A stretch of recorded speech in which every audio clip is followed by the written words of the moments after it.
Bonsoir, bienvenue dans Canal et compagnie. C'est avec beaucoup de plaisir que je vous retrouve en ce début de semaine. Et pour démarrer la semaine, eh bien, nous allons parler d'un aliment bien de chez nous puisque nous allons parler de la pomme de terre. Et pour ce faire, je reçois en plateau les docteurs Geneviève Moreau. Bonsoir Geneviève. Bonsoir Corinne. Et Olivier Coudron. Bonsoir Olivier. Bonjour. Et vous êtes donc tous les deux, vous faites partie de l'Institut pour une nutrition raisonnée, le CIN. C'est cela. Voilà. Alors on a choisi de parler de la pomme de terre aujourd'hui parce que c'est un aliment finalement qui fait partie de notre pratique, pas de notre quotidien, mais pratiquement en tout cas un aliment qu'on a l'impression qui est bien de chez nous. Je ne sais pas si c'est juste d'ailleurs ça, Olivier. Ce que j'allais dire, c'est peut-être pas tellement de chez nous. Enfin, c'est de chez nous depuis quelques siècles, quand même vers la fin du XVIe siècle, mais ça vient à l'origine de l'Amérique du Sud. Donc c'est vraiment une plante qui est consommée depuis des milliers d'années dans ce continent, depuis le néolithique. Donc c'est vraiment une histoire ancienne, mais nous, ça fait 500 ans, 400 ans qu'on la connaît. Et en fait, elle a été importée par les grands navigateurs à la fin du XVIe siècle, et c'est surtout un pharmacien célèbre, Monsieur Parmentier. Le hachis Parmentier, ben voilà, c'est lui. Ah, donc ce monsieur Parmentier a milité pour que ce tubercule, qui n'était pas sympathique comme ça, qui n'était pas consommé, devienne un aliment quasiment quotidien. Et il a réussi, puisqu'aujourd'hui, c'est un des légumes tubercules parmi les C'est la catégorie des légumes. C'est un légume, tout à fait. C'est du végétal. On est dans le végétal aujourd'hui, dans le légume, et un légume particulier, les légumes tubercules, avec donc des qualités nutritionnelles un peu particulières, et puis surtout une gamme de possibilités de consommation très très variées. Ce qui fait d'ailleurs qu'on l'a souvent dans notre assiette, oui, puisqu'on peut. Il y a plein d'applications dont on parlera avec Geneviève après. Moi, je vous propose, pour planter le décor, puisqu'on va faire ça de la terre à l'assiette, comme avec la carotte, qu'on retrouve Vianney Janssens, que Roland est allé trouver le mois dernier, pour lui parler un petit peu justement de la culture de la pomme de terre.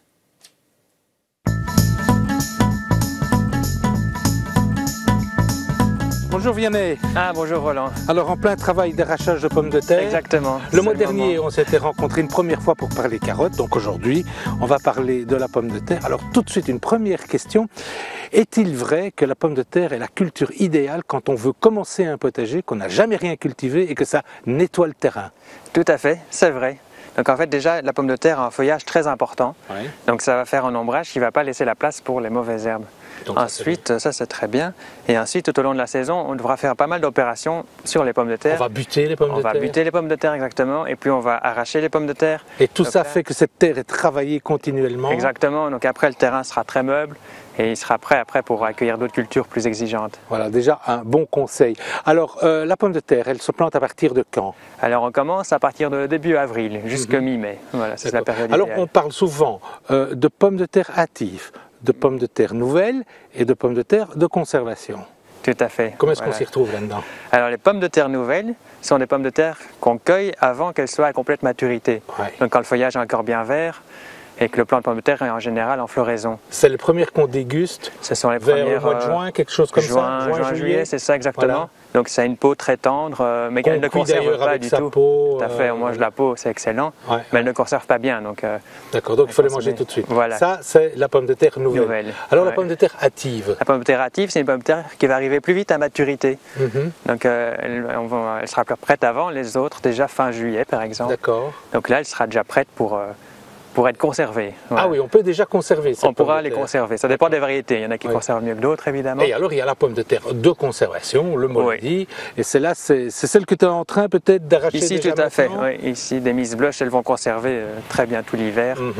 Voilà. Tant qu'on y est, vite fait, un petit conseil pour conserver ces pommes de terre? Oui, donc il faut les garder dans un endroit sombre et assez frais. Voilà, et bien aéré, un endroit sombre. Dans sa cave, mais... Dans sa cave, assez aéré. Autant qu'elle n'est pas trop humide, quoi. Exactement. Alors, on va parler variétés de pommes de terre, parce que toi, ici sur tes terres, tu as quand même pas mal de variétés.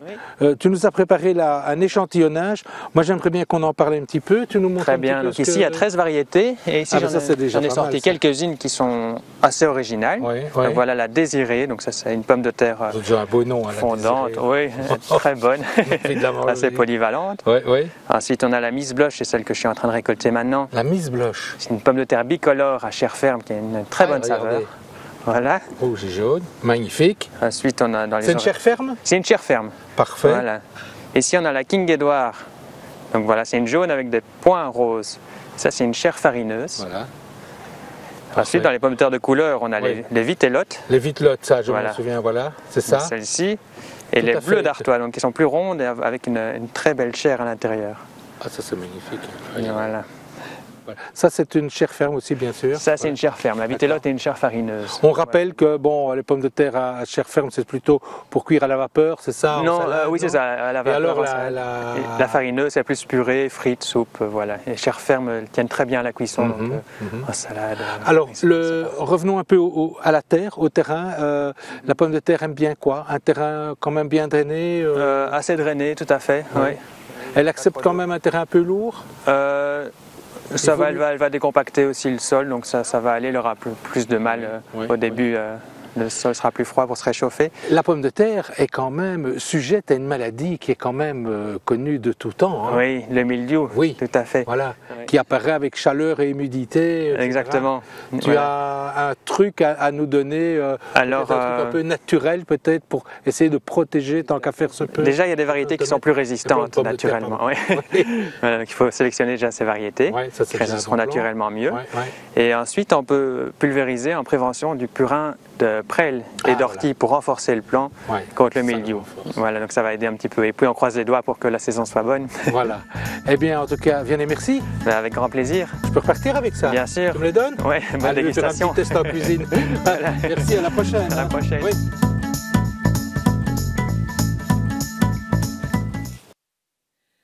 Quelque chose d'étonnant, c'est le nombre de types de pommes de terre qu'il y a, 13 variétés, il disait ici Vianney. Oui, c'est vraiment très, très, très important parce que souvent dans les supermarchés, on en voit une ou deux, les Nicolas et autres. Et donc, c'est vraiment très important d'essayer d'acheter aussi sur les marchés, chez les producteurs, etc., les différentes variétés. Pourquoi? On va le voir au niveau santé, parce qu'elles ont un impact santé différent selon la couleur, etc.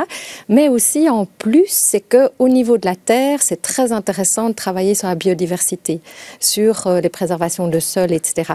Et donc, voilà, ici, il y a vraiment les différentes pommes de terre que monsieur explique. Et c'est vrai qu'on voit, donc c'est pas la même chose, ça va pas être la même chose. C'était la mise blush. Voilà, avec les deux couleurs. Justement, par rapport aux qualités nutritionnelles, mais celle que tu vas nous donner, Olivier, c'est pour l'ensemble des pommes de terre alors?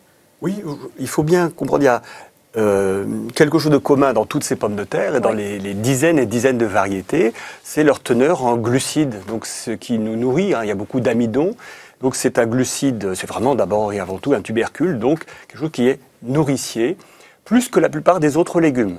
Il y a moins de protéines, il y a principalement des sucres complexes, ces fameux glucides. Et ensuite, chaque variété, et on le voit bien par les couleurs, va avoir ces métabolites secondaires, comme on dit en botanique, c'est-à-dire des polyphénols, qui vont leur donner des propriétés différentes. Et ça, c'est la couleur. Donc ça va de la chair jaune, rouge, violette, avec la vitelotte, et donc ce sont des polyphénols un petit peu différents. Le plus important, qui est commun à toutes les pommes de terre, s'appelle l'acide chlorogénique, et qui va lui donner des propriétés antioxydantes. Ça fait un peu peur pourtant. Oui, c'est des gros mots. C'est des gros mots. Chlorogénique. Mais c'est bien sympathique quand on les mange parce que ça nous protège. C'est antioxydant. C'est un bon antioxydant, la pomme de terre. Et puis parfois, dans ces chairs un petit peu violettes comme ça, d'ailleurs, on peut peut-être. Je t'en prie. On va le voir quand on la coupe. C'est pas une chair blanche. Ah oui. C'est vraiment des anthocyanes. Cyan, couleur violette, cyan. Voilà, on voit et cette couleur-là, c'est en fait bourré de ces fameux polyphénols anthocyanes. D'accord, ça c'est la vitelotte, et donc en fait elle est aussi colorée à l'intérieur que la bleue d'Artois. Donc ce sont des petites bombes d'antioxydants. Plus même. Alors voilà, donc on a des couleurs qui vont avec plus d'anthocyanes. Et puis on a des couleurs au contraire qui sont plus jaunes avec l'acide chlorogénique qui domine. Voilà. D'accord, donc là on a la jaune. Il faut manger de la couleur. Est-ce qu'elle a une...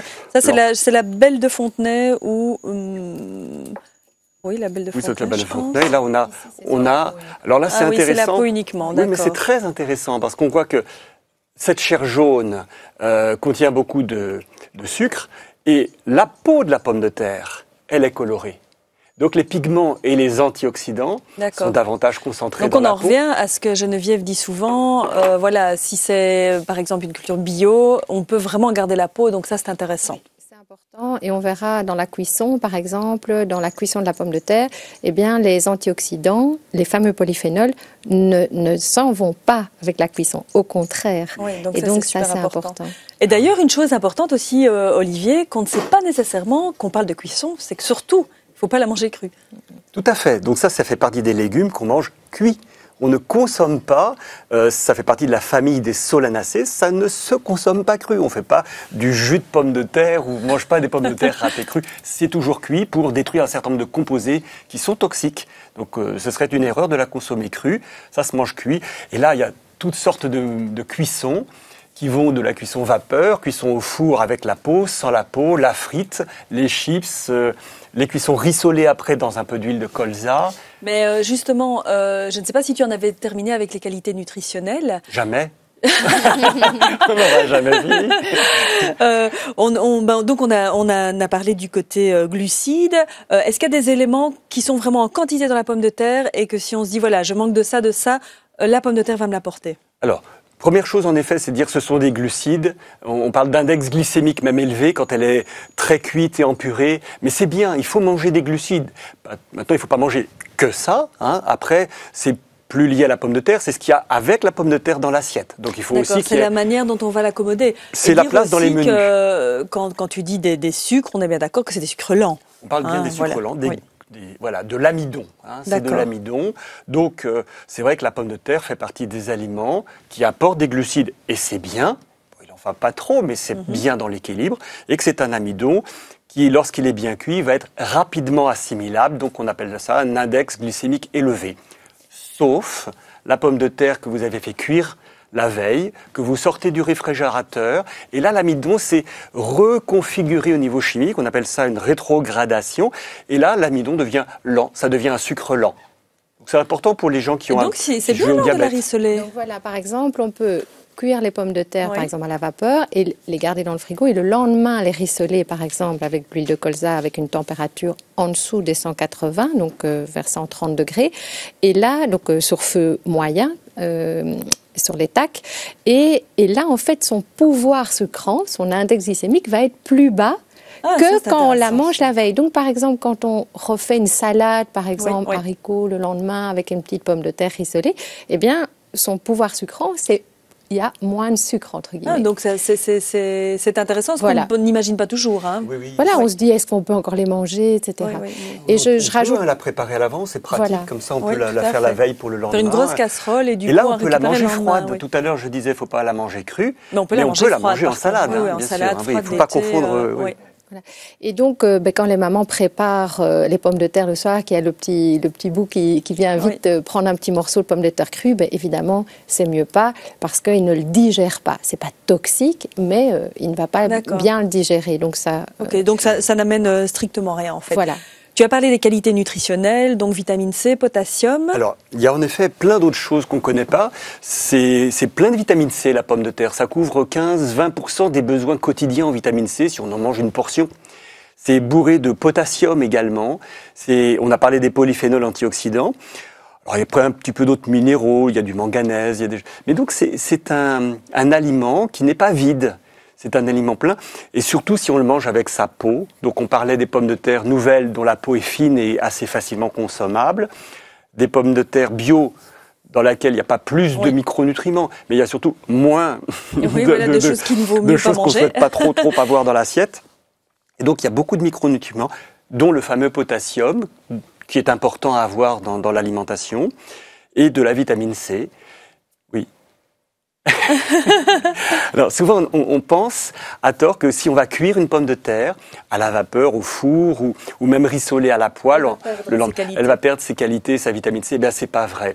On a réalisé des études qui montrent que la pomme de terre, la teneur en vitamine C de la pomme de terre se maintient à la cuisson, contrairement à pas mal d'idées préconçues. Oui, tout à fait. Donc voilà, c'est un bon aliment, source de vitamine C. Avant de parler des applications culinaires, juste peut-être un petit mot sur les qualités fonctionnelles qu'on ne connaît pas nécessairement. Parce que tu parlais justement tout à l'heure de dire tout dépend comment on l'accommode, enfin avec quel autre aliment on la met dans l'assiette. Mais justement, elle a un côté très intéressant à ce niveau-là. Oui, tout à fait. Donc on a l'habitude de classer les aliments sur leur effet dans notre organisme en fonction de notamment l'équilibre acido-basique. C'est une dimension qui n'est pas très connue. Les aliments peuvent nous acidifier ou au contraire nous alcaliniser. Donc il y a une balance, un équilibre, et c'est très bien d'avoir l'un et l'autre. Bien, la pomme de terre, comme tous les légumes participent à cet équilibre et c'est plutôt alcalinisant. Ça veut dire en pratique, quand on mange une fondue ou une raclette savoyarde avec du fromage qui est plutôt acidifiant et des viandes de grisons, des viandes sèches qui sont aussi acidifiantes, eh bien la pomme de terre va permettre d'avoir un équilibre. Voilà, on appelle ça un pral, un nom encore barbare, pral négatif. Oui, c'est ça. Donc voilà, c'est bien. L'équilibre. Voilà, c'est un aliment, légume, végétal, donc ça équilibre. On va parler maintenant des applications culinaires et justement mettre en parallèle alors du coup l'effet intéressant poids-santé aussi de la pomme de terre, parce que c'est vrai qu'il y a mille et une façons, j'exagère, mais il y a beaucoup de manières d'accommoder la pomme de terre, Geneviève. Oui. Donc je dirais que la première chose, quand on achète des pommes de terre, on va regarder d'en avoir de toutes les couleurs, de toutes les diversités. Première chose, l'achat, le caddie. Après, on arrive dans sa cuisine et si elles sont d'agriculture biologique, on va garder la peau. Et de toute façon, on va la brosser, comme on a vu tout à l'heure avec la terre, on va la brosser, la nettoyer, mais pas nécessairement la peler. Et puis, on va la cuire. Alors, comment est-ce qu'on peut la cuire ? La meilleure technique, c'est de la cuire à la vapeur, avec la peau, et parce que le fameux index glycémique va être plus bas que si on la cuit à l'eau ou que on la cuit au four. Donc, la pomme D'accord, ça on ne le sait pas nécessairement, que le four... Voilà, quand on est sur une cuisson au four, par exemple, avec la peau, on a un index glycémique de 95, par exemple, alors que si on la cuit à la vapeur, on n'est plus qu'à 75, etc. Donc on voit que... Là, ça devient un aliment intéressant dans l'équilibre poisson, au niveau donc ça, c'est déjà poids. rien que la partie cuisson. Après, si on la fait très cuire, et donc vraiment en purée, l'index glycémique va encore augmenter. Et donc, comme on fait des pâtes al dente, on va faire les pommes de terre, je dirais pas al dente, mais pas complètement trop cuites, trop bouillies, où son index glycémique va être encore plus haut. Et puis, comme Olivier disait, de l'accommoder. Donc, c'est-à-dire que, par exemple, si on mange, imaginons une viande, un beefsteak, etc., le fameux beefsteak frites salade des Belges, donc qui est un plat intéressant quand on est dans les bonnes filières, eh bien voilà, on va mettre le beefsteak et on va se dire, on doit mettre la pomme de terre à côté, qui aura un effet peut-être plus intéressant qu'une pâte, par exemple. Et donc ça, c'est intéressant. C'est bien de le savoir aussi, oui, voilà. Tout à fait. Et donc, ce sera plus intéressant. Il faut savoir que dans une pomme de terre, il n'y a pas de gluten. Donc, ça veut dire que pour des personnes qui sont intolérantes ou allergiques ou maladies cœliaques, eh bien, il n'y a pas de gluten dans la pomme de terre. Donc, toutes les formes de pommes de terre, on peut y aller. Il y a rarement des allergies à la pomme de terre. Quand c'est des allergies, c'est vraiment des allergies vraies, c'est-à-dire des grosses allergies avec un choc, mais les personnes le savent. C'est-à-dire que quand elles coupent la pomme de terre, elles ont déjà les réactions allergiques et c'est assez rare. Donc c'est très intéressant. C'est d'ailleurs un aliment intéressant pour les premières panades des enfants. On fait une pomme de terre carotte, pomme de terre brocoli, etc. Et on a toujours la base de pomme de terre. Là, on est dans la cuisson, vapeur, etc. Mais bon, par exemple, chez nous, il y a la purée, il y a la frite, il y a également les flocons. Ça, j'imagine que c'est pas très bon, ça. Donc les flocons, c'est plus industriel. Donc il faut vraiment lire. Très salé. Ouais. J'aurais tendance à dire, choisissons quelque chose de naturel. Et voilà. Dans les pommes de terre frites, donc qui est vraiment quelque chose de particulier chez nous en Belgique, donc on pourrait...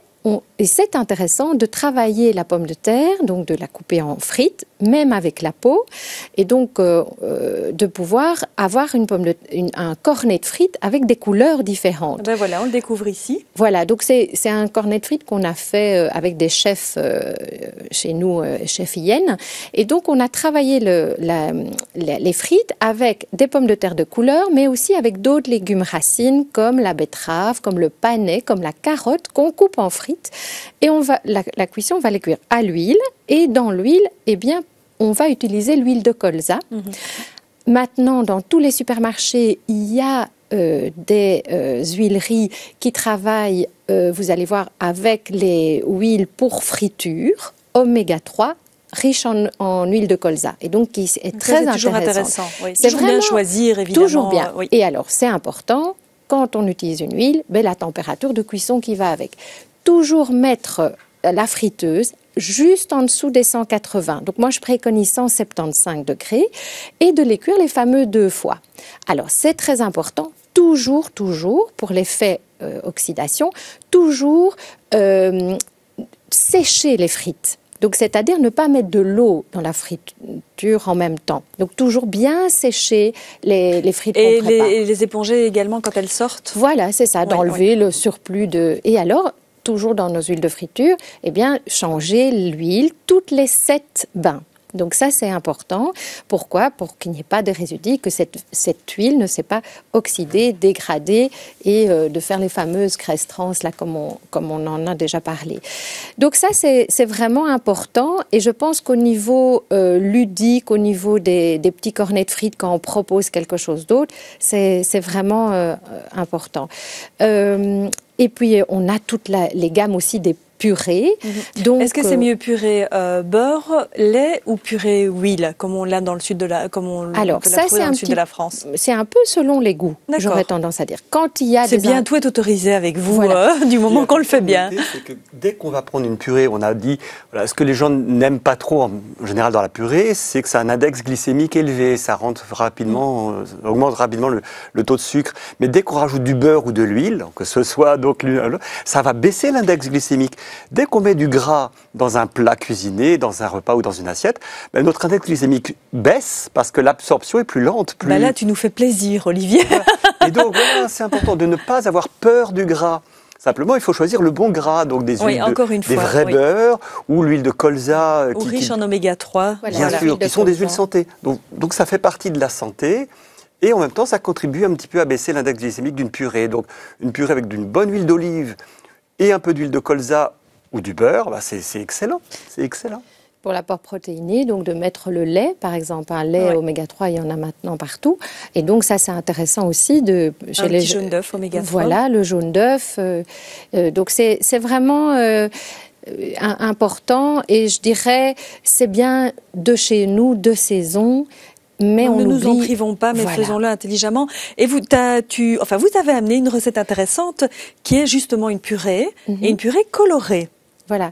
De pouvoir, dans cette purée, on a choisi la vitelotte pour l'effet coloré, et on l'a associée à d'autres légumes racines comme le navet, etc., avec les oignons, et on a mis l'huile de colza également dans la purée.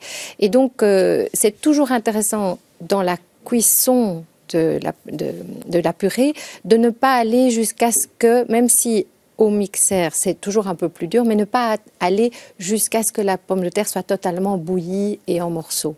Parfois, on dit que c'est plus facile. Voilà, on voit la recette qui s'affiche ici. Donc, 6 navets de carottes, 8 pommes de terre vitelotte. Donc, c'est celle-ci qu'on a en plateau, 2 cuillères à soupe d'huile de colza, un oignon, une gousse d'ail, du persil et également un peu de lait. C'est mieux de l'écraser, la purée, bien sûr, d'en faire plutôt que le mixeur de cuisine qui va détruire les grandes chaînes d'amidon et il va rendre l'aspect collant.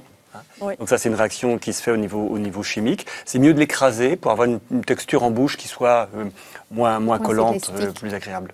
Moins élastique. Et donc, une purée. Et là, dans la recette, par exemple, le lait, on rajoute le lait pour l'onctuosité et de protéines. On peut retrouver plein d'idées sur le site du CIN. D'autres recettes avec les pommes de terre. Ici, j'en ai choisi une, justement parce que c'était une pomme de terre. Mais il y a plein d'autres idées intéressantes. Oui. Et donc, on peut surfer sur www.intelligent-nutrition.com. Oui. Un grand merci à tous les deux. Il est déjà temps de se quitter. On se retrouve le mois prochain, en tout cas, avec Geneviève pour parler du chocolat. Les fêtes obligent. Et puis, je pense qu'on se retrouvera l'année prochaine, peut-être pour parler du chou. En début d'année, Olivier. D'ici là, déjà de bonnes fêtes, Olivier. Au mois prochain, Geneviève. Et encore merci à tous les deux. Merci, Corinne. On se retrouve demain, et c'est pas avec moi que vous serez demain, mais bien avec, si c'est avec moi que vous serez demain pour du théâtre avec le spectacle Rue du Rêve par le centre de jour Jean Théouis et également le spectacle pour enfants Roi d'argile par le théâtre La Guimbarde. Excellente soirée, à demain.